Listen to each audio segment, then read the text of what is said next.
മക്കളെ, 9ാം ക്ലാസ് കഴിയുന്നത് മുതൽ +2 കഴിയുന്നവരെ നമ്മൾ ഏറ്റവും കൂടുതൽ കേൾക്കുന്നൊരു വേർഡാണ് അല്ലേ, A plus A plus A plus. ചിലരൊക്കെ ഡൗട്ട്, എ പ്ലസ് ആണോ സാറേ ജീവിതം?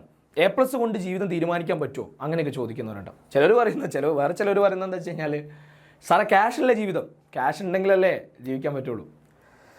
ഈ രണ്ട് പേരോടും എനിക്ക് പറയാനുള്ളൊരു കാര്യമുണ്ട് മക്കളെ. നിങ്ങൾ ചെയ്യുന്ന ഹാർഡ് വർക്ക് ഉണ്ടല്ലോ, ഏത് കേസായിക്കോട്ടെ, പഠിക്കാൻ വേണ്ടിയിട്ടാലും വേറെ എന്തായാലും, നിങ്ങൾ ചെയ്യുന്ന ഹാർഡ് വർക്കിന് കിട്ടുന്ന റിസൾട്ട് മാത്രമാണ് ഈ ക്യാഷും എ പ്ലസ് എന്നൊക്കെ പറഞ്ഞു കഴിഞ്ഞാൽ. ഈ എ പ്ലസ് കിട്ടുമ്പോൾ ആദരിക്കുന്നൊക്കെ എന്തുകൊണ്ടാണ്? അതാ കിട്ടിയത് കൊണ്ടല്ല, അതിന് മുന്നിലൊരു ഹാർഡ് വർക്ക് അവർ ചെയ്തില്ലേ, അതിനുള്ള റിവാർഡായിട്ടാണ് അവർ ആദരിക്കുന്നത്. ഓക്കെ, അങ്ങനെ കാണാനാണ് എനിക്കിഷ്ടം. ഓക്കെ മക്കളെ, ഓക്കെ. അപ്പോൾ നിങ്ങൾ എവിടെ മുതലാണോ ഹാർഡ് വർക്ക് ഫ്ലോപ്പ് ആവുന്നത്, അല്ലെങ്കിൽ ഹാർഡ് വർക്ക് നിങ്ങളുടെ ലേസി ആവുന്നത്, അങ്ങനെ തന്നെ പറയാം അല്ലേ, നിങ്ങൾ എവിടെ മുതലാണോ മടുത്തു നിർത്താമെന്ന് പറഞ്ഞ് നിർത്തുന്നത്, അത് മുതൽ നിങ്ങളുടെ ഗ്രാഫ് അടിയിലേക്ക് പോകും. 10ാം ക്ലാസ് ഫുൾ എ പ്ലസ് കിട്ടിയാൽ ഇനി ഞാൻ എന്താ റെസ്റ്റ് എടുക്കട്ടെ എന്ന് പറഞ്ഞിട്ട് അങ്ങനെ റെസ്റ്റ് എടുത്താൽ മതിയോ? ഇല്ല, നമുക്ക് അടുത്ത സ്റ്റെപ്പ് ഉണ്ട്. നിങ്ങൾ എവിടെ മുതലാണോ ഉഴപ്പാൻ തുടങ്ങുന്നത്, അവിടെ മുതൽ നിങ്ങളുടെ ഗ്രാഫ് അടിയിലേക്ക് വരും. പിന്നെ എത്ര ശ്രമിച്ചാലും ആ ഗ്രാഫ് ഒന്ന് മുകളിലേക്ക് കൊണ്ടുപോകുക എന്ന് പറഞ്ഞു കഴിഞ്ഞാൽ വളരെ ബുദ്ധിമുട്ടാണ്. ഒരുപാട് അങ്ങനത്തെ അനുഭവങ്ങൾ കണ്ടതുകൊണ്ട് പറയാം കേട്ടോ മക്കളെ. ഓക്കെ, +2 ഉഴപ്പുന്നെങ്കിൽ പിന്നെ അതിനടുത്ത സ്റ്റെപ്പ് വയ്ക്കാൻ ബുദ്ധിമുട്ടായിരിക്കും. ഓക്കെ, അതാണ് മക്കളെ നമ്മുടെ ലൈഫ് എന്ന് പറഞ്ഞു കഴിഞ്ഞാൽ. നിങ്ങൾ എവിടെ മുതലാണോ നിങ്ങളുടെ ഒരു ഡെഡിക്കേഷൻ ഒഴിവാക്കുന്നത്, അവിടെ മുതൽ നമ്മുടെ ലൈഫ് അടിയിലേക്ക് പോരാൻ തുടങ്ങും. നമ്മൾ ഹീറോയിൽ നിന്ന് സീറോ ആവാനും സീറോയിൽ നിന്ന് ഹീറോ ആവാനും സെക്കൻഡുകൾ മാത്രം മതി. അങ്ങനത്തെ ഒരു പെർഫെക്റ്റ് എക്സാമ്പിൾ എൻ്റെ ലൈഫിൽ തന്നെ ഉണ്ട്. അതായത് എൻ്റെ പരിചയത്തിലൊരു പയ്യൻ, അവന് പണ്ടൊക്കെ പഠിക്കുക എന്ന് പറഞ്ഞാൽ പുച്ഛായിരുന്നു. നമ്മളൊക്കെ ഇൻ്റർവെൽ സമയത്തൊക്കെ, എക്സാമൊക്കെ ഉണ്ടെങ്കിൽ ഇൻ്റർവെൽ സമയത്തൊക്കെ എന്തെങ്കിലുമൊക്കെ വായിച്ചുകൊണ്ടിരിക്കുമ്പോൾ അവൻ ഞങ്ങളൊക്കെ ചോദിച്ചു, ഒന്ന് പോടാറുണ്ട്, എന്തൊരു പഠനമാണിത്, പിന്നെ എങ്ങനെ ഒരു പഠിക്കണോ, ഇങ്ങനെയൊക്കെ പഠിച്ചിട്ട് എന്താ കാര്യം, പഠിച്ചിട്ടൊന്നും ഒരു കാര്യമില്ല, അങ്ങനെയൊക്കെ പറയും അല്ലേ. നമ്മളെ കൂട്ടത്തിലും ചിലരൊക്കെ അങ്ങനെ ഉണ്ടാവും അല്ലേ. ഇൻ്റർവെല്ലിനൊക്കെ ചിലപ്പോൾ ആരിലിരുന്ന് പഠിക്കണോ, ഭയങ്കര പടുവാണെന്നാ വിചാരിക്കും, അങ്ങനെ പറയുന്നവരൊക്കെ ഉണ്ടായിരിക്കും. അങ്ങനത്തെ ഒരു പയ്യൻ. കാരണം എന്താ? പൈസ തന്നെയാണ്. ഓക്കെ, വീട്ടിൽ നല്ല പൈസയാണ്.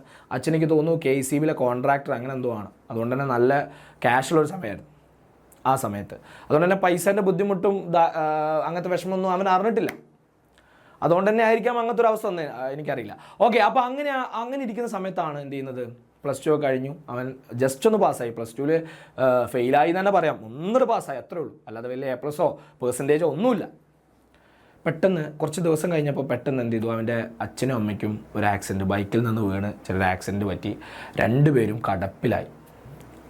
ഓക്കെ, ഫസ്റ്റത്തെ കുറച്ച് ദിവസമൊന്നും വലിയ പ്രശ്നമില്ല. കാരണം അച്ഛൻ ഉണ്ടാക്കിയ ഇതൊന്നും, അവരെ അച്ഛൻ്റെ അമ്മേൻ്റെ ലവ് മാരേജാണ്. അതുകൊണ്ട് എന്ത് ചെയ്യാൻ പറ്റിയില്ല, വീട്ടുകാരുടെ സപ്പോർട്ടും കാര്യങ്ങളൊന്നും ഉണ്ടായിരുന്നില്ല. കുറച്ച് കാലമൊന്നും കുഴപ്പമില്ലാതെ പോയി. അവരുണ്ടാക്കിയതൊക്കെ വിറ്റിട്ടും അങ്ങനെ കുറേ ചികിത്സകളൊക്കെ അങ്ങനെ പോയി, ഓപ്പറേഷനും കാര്യങ്ങളൊക്കെ അങ്ങനെ പോയി. പക്ഷേ എന്നും ആഴ്ചയിൽ ഒരിക്കലെങ്കിലും ഇവരെ ഹോസ്പിറ്റലിലേക്ക് കൊണ്ടുപോകണം. അതും കടത്തിയിട്ട് ആംബുലൻസ് വിളിച്ചിട്ട് വേണം കൊണ്ടുപോകാൻ. വളരെ ചിലവാണ്, ഭയങ്കര ചിലവാണ്. അവനെക്കൊണ്ട് താങ്ങാൻ പറ്റാതെ, അവൻ മാത്രമേ ഉള്ളൂ മകനായിട്ട്, അവനെക്കൊണ്ട് താങ്ങാൻ പറ്റാതെ.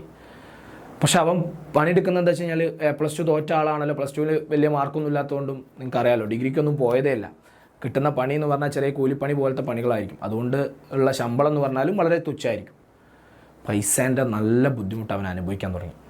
കൊണ്ടുപോകുന്നതിൻ്റെ തലേന്ന് ഞങ്ങളോടൊക്കെ ചോദിക്കും, ഞങ്ങൾ പറ്റുന്ന പോലെയൊക്കെ സഹായിക്കും. പക്ഷേ അവൻ പറയുന്നൊരു ഡയലോഗുണ്ട്. ആ ഡയലോഗാണ് സങ്കടത്തോടെ മനസ്സ് തറച്ചൊരു ഡയലോഗ്. പഠനത്തിൻ്റെ വില എന്താണെന്ന് ഇപ്പോഴാണ് സത്യത്തിൽ മനസ്സിലാകുന്നത്. നല്ലൊരു വിദ്യാഭ്യാസം, നല്ലൊരു ജോലി ഉണ്ടെങ്കിൽ എനിക്ക് ഈ ഒരു അവസ്ഥ മറികടക്കാൻ പറ്റിയായിരുന്നു. ഇപ്പോൾ ഞാൻ അതിന് വേണ്ടിയിട്ട് എന്ത് ചെയ്യാണ്, ബുദ്ധിമുട്ടിക്കൊണ്ടിരിക്കുകയാണെന്ന് പറഞ്ഞ ഡയലോഗ്. വേദനയോടെ ആണെങ്കിലും മക്കളെ അത് കേട്ടിരിക്കേണ്ടി വന്നു. നമുക്ക് ഇതുപോലത്തെ അവസ്ഥ വരും എന്നൊന്നല്ല ഞാൻ പറയുന്നത്. പക്ഷേ നമുക്ക് ഇതുപോലൊരു അവസ്ഥ വരുമ്പോഴാണ് നമ്മൾ പഠനത്തിൻ്റെയൊക്കെ, നമുക്ക് നമ്മൾ എല്ലാവർക്കും ഒരു ലൈഫിൻ്റെ ഒരു പോർഷൻ എത്തുമ്പോൾ, അത് ഞാനായിക്കോട്ടെ, ലൈഫിൻ്റെ ഒരു പോർഷൻ എത്തുമ്പോൾ നമുക്ക് പഠനത്തിൻ്റെ വില എന്താണെന്ന് മനസ്സിലാവും. അന്ന് നമ്മൾ ചിലപ്പോൾ ഒരുപാട് വൈകിട്ടുണ്ടാവും. നേരത്തെ അത് മനസ്സിലാക്കുക എന്നുള്ളതാണ് ഏറ്റവും വലിയ കാര്യം. ഓക്കെ, അപ്പം മക്കളെ, നമ്മുടെ ഡ്യൂട്ടി പക്കയായിട്ട് ചെയ്യാം. അതിന് നമ്മൾ എലിജിബിൾ ആണെങ്കിൽ നമുക്കതിൻ്റെ റിവാർഡായിട്ട് A+ഉം കാര്യങ്ങളൊക്കെ കിട്ടും. നമ്മുടെ ഡ്യൂട്ടി 100% ചെയ്ത് കഴിഞ്ഞാൽ അതിൻ്റെ റിസൾട്ടും നമുക്ക് 100% കിട്ടും. അതെന്നായാലും കിട്ടും എന്ന് വിശ്വസിക്കുന്ന ഒരാളാണ് ഞാൻ. അപ്പോൾ എല്ലാവരും 100% പഠിക്കുക, നല്ലൊരു റിസൾട്ട് നമുക്ക് കിട്ടട്ടെ, അതെന്നായാലും കിട്ടട്ടെ എന്ന പ്രാർത്ഥനയോടെ signing off. Sai Krishnan. Bye bye.